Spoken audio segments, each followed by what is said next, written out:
Hey guys, good day and welcome to the morning class on ODOOM'S forum. My name is Odum Ebenezer, your regular host. If you are joining us for the very first time, you can join this family by subscribing and clicking on the bell notification button. We do personal finance, make money online, and career and leadership videos. So if you are interested in these areas or content relating to these areas, just give us a subscribe and trust me, you will enjoy. You will enjoy. So today I want us to discuss something very interesting on personal finance, and it's about the subject of living below your means. Now, this is a statement or a point that you've heard it several times, but you've not really paid attention to. Trust me, this is very, very much important as far as your financial wellness is concerned. And what does this mean? What does this mean? So, living below your means is basically about spending less than what you make, okay, from your job. Okay, so whether a passive or a traditional income, make sure you spend less than what you make. And the advantage of this is that if you are spending less than what you make, then you probably increasing your saving amount or your investing amount. And if you are doing the opposite, you are just accumulating debt, which will eventually distort your financial freedom journey. And so it is very important that you live below your means. And in this video, I'm going to give you practical strategies on how to get on track with living below your means, irrespective of your income. Even if you are just receiving an allowance as a student, you have to practice this because it is very much important. So, how do you begin? How do you begin? Well, the first thing you have to do is to understand your money habit. What has been your financial lifestyle? Do you live below your means already or you don't? Do you spend more on your needs or you spend more on your wants? Where does your money go?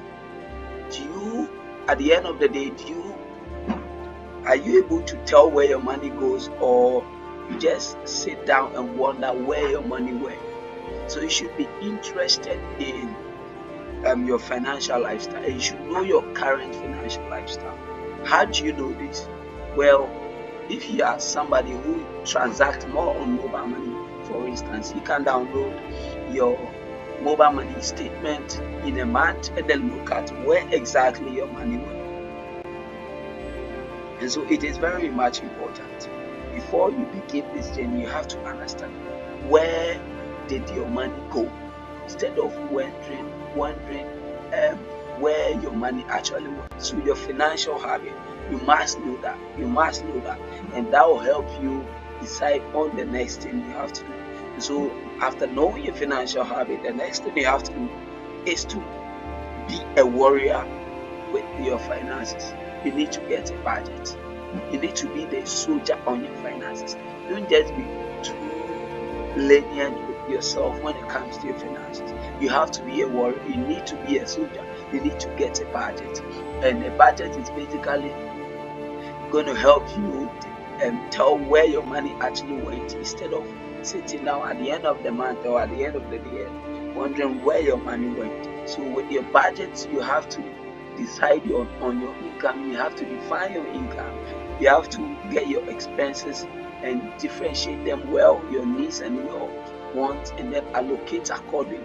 So with a budget, you can actually plan your income lower than the exact amount so that you can have enough to save. And if you are doing a budget, you can actually employ the save first before spending, instead of doing spend after saving. And this is going to help you live below your means. So you need to be a warrior. Don't be too lenient. Don't be a civilian over your finances. Be a warrior over your finances. And it is very important.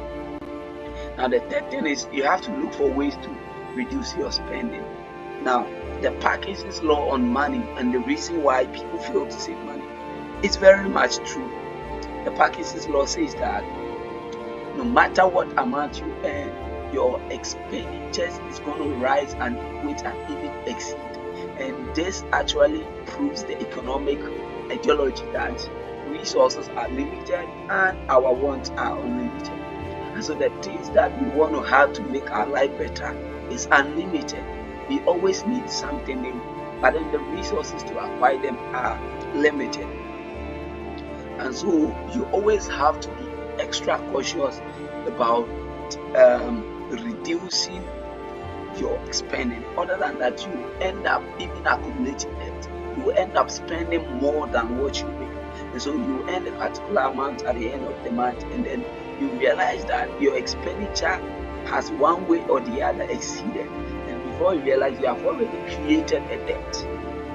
And so since we know that our wants are unlimited and our resources will never be enough to cater for them, we have to be extra cautious about our spending. And so we can go with for instance, the 30-day no spend rule, um, um, 30-day no spend rule, a lot of spending rules, the 50-20-30, 50-50-20-30 rule. All those budgeting rules can actually help you reduce your spending. You can look at the 24 hours no spending rule and all of that. I think this stuff I've talked about on my channel, and so you can go and check them out in the previous videos we uploaded. And the last thing I'd like to leave with you is, don't keep debt. You need to get out of debt. You need to get out of debt. Don't entertain it. It is not a good friend. No, debt is not good. Debt, well, has its own advantages depending on what you're using it for. But look, debt in general is not something that you must entertain, especially if you are a young adult or you're a student. Debt is not a good friend. Don't keep it. Don't entertain it. Like I said, if you are spending more than what you earn, then you definitely accumulating it. And if you are accumulating debt, you are just ripping off your future incomes with you are enjoying your future incomes now, and debt will be accumulated. At the end of the day, you found yourself wanting, and so debt is not a good friend. Now, my point has been that one, you have to understand your money habit. Two, you have to become a warrior on your finances. Three, you have to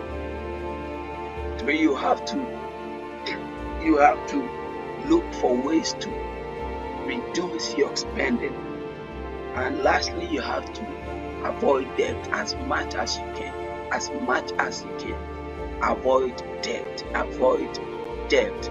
Now, I'd like to leave you with this quote from smartliving365.com. So people who live below their means enjoy a peace and freedom that those busy upgrading their lifestyle can't understand. So yes, if you are living above your means, you are likely to accumulate debt. And those who live below their means, they enjoy some kind of peace and freedom that those who are living above their means will not understand. Because at the end of the day, you probably be earning the same salary with them, but then they kind of live a comfortable life. They kind of be free, and you always struggling with debt.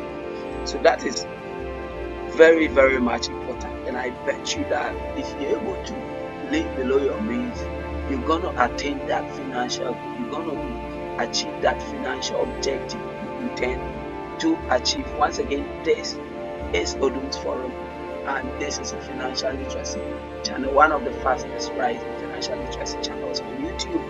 And if you like content like this, just give us a thumbs up and share your thoughts in the comment section. So today I brought you on the money class an interesting subject called live below your means, or living below your means. So this is the money class, and till we meet in the next episode, my name is ODOOM'S. If you enjoy this, kindly give us a thumbs up and leave your comment in the comment section. Thank you for watching. 9 minutes 50 seconds.